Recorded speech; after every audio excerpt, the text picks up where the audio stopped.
Ó, pra quem tá começando agora na lave seca, a Samsung, que não é secadora, é só lavadora, quebrou o tripé.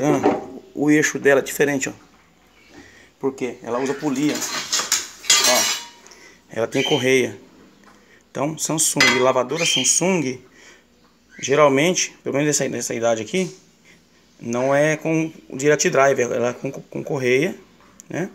Usa polia e correia. O eixo dela, a ponta é quadrada, né? O direct drive, a ponta do eixo aqui é estriada, né? Para culpar o motor. Essa aqui é diferente. É Kobobo 10.1. 10.1 lavadora. É só lavadora, não é lave seca. Geralmente as lavadoras Samsung não são direct drive. Não sei as novas agora, né? Mas essa aqui não é.